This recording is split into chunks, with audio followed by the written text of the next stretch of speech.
നമസ്കാരം. ഇന്ന് വിശുദ്ധ ബൈബിളിൽ പുതിയ നിയമത്തിൽ പറഞ്ഞിട്ടുള്ള വിശുദ്ധ പൗലോസിൻ്റെ തത്വോപദേശങ്ങളെ പറ്റിയാണ് ഇന്ന് നിങ്ങളുമായി പങ്കുവെക്കുന്നത്. ക്രിസ്തുനാഥൻ തൻ്റെ ഉയർപ്പിനു ശേഷം സുവിശേഷ വേലയ്ക്കായി വിളിച്ചു ചേർത്ത ഒരു അപ്പോസ്തലനാണ് വിശുദ്ധ പൗലോസ്. അദ്ദേഹം സുവിശേഷ വേലയ്ക്ക് വിളിക്കപ്പെട്ടത് മുതൽ ക്രിസ്തുവിനു വേണ്ടി മരിക്കുന്നതുവരെ നിരന്തരമായി പരിശ്രമിച്ചുകൊണ്ടിരുന്നു. ജെറുസലേമിൽ നിന്ന് പുറപ്പെട്ട് അനേക രാജ്യങ്ങളിൽ സഞ്ചരിച്ച് കാൽനടയായും കപ്പൽ മാർഗമായും യാത്ര ചെയ്ത് ചെല്ലുന്നിടത്തൊക്കെയും വിശ്വാസദീപം തെളിയിച്ച അപ്പോസ്തലനാണ് വിശുദ്ധ പൗലോസ്. സരസമായ സംഭാഷണത്താൽ ക്രിസ്തീയ വിശ്വാസത്തിൻ്റെ അന്തസത്ത സാധാരണക്കാർക്ക് മനസ്സിലാക്കി കൊടുത്ത അപ്പോസ്തലനാണ് പൗലോസ്.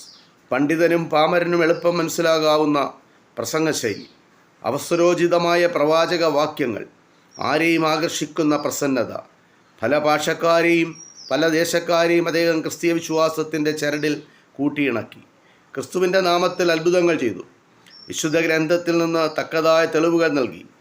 അങ്ങനെ ക്രിസ്തു സാക്ഷാൽ ദൈവപുത്രനാണെന്ന് യഹൂദ ജനങ്ങളെ ബോധ്യപ്പെടുത്തി വിശ്വാസം പ്രചരിപ്പിച്ച സ്ഥലങ്ങളിൽ സഭാതലവനായ വിശുദ്ധ പത്രോസിനോട് ബന്ധപ്പെട്ടുകൊണ്ട് പ്രാദേശിക സഭയുടെ ഭരണത്തിനു വേണ്ട ഏർപ്പാടുകൾ ചെയ്തു.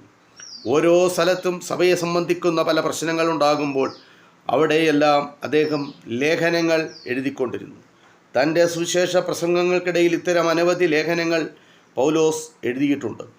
അവ മനുഷ്യൻ്റെ വ്യക്തിജീവിതവും സാമൂഹിക ജീവിതവും ഉന്നത നിലയ്ക്ക് തിരിച്ചുവിടുന്ന നിർദ്ദേശങ്ങൾ ഉൾക്കൊള്ളുന്നവയാണ്. ആ ലേഖനങ്ങൾക്ക് ഇന്നും വലിയ പ്രാധാന്യവും അതിലെ തത്വോപദേശങ്ങൾ ഇന്നും ഓരോ ആളുകൾക്കും പ്രകാശ വിളക്കായി പ്രകാശിച്ചു നിൽക്കുകയാണ്. അത് കാലാകാലങ്ങളോളം അതിങ്ങനെ തെളിഞ്ഞു നിൽക്കുന്നു.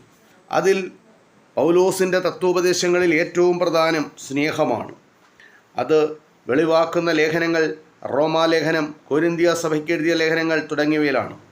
സ്നേഹമാണ് മനുഷ്യവ്യക്തിയെയും സമുദായത്തെയും പ്രകാശമാനമാക്കുന്നത്. സ്നേഹമെന്ന മഹാപ്രഭയുടെ പ്രവർത്തനമാണ് ലോക സൃഷ്ടിക്കു തന്നെ കാരണം. ലോകത്തിൻ്റെ നിലനിൽപ്പും സ്നേഹത്തിൻ്റെ പ്രവർത്തനം കൊണ്ട് തന്നെയാണ്. സ്നേഹത്തെ തന്നെയാണ് കരുണ, ഭക്തി, വാത്സല്യം, ബഹുമാനം, നന്ദി, പ്രേമം, അനുരാഗം എന്നൊക്കെ പറയുന്നത്.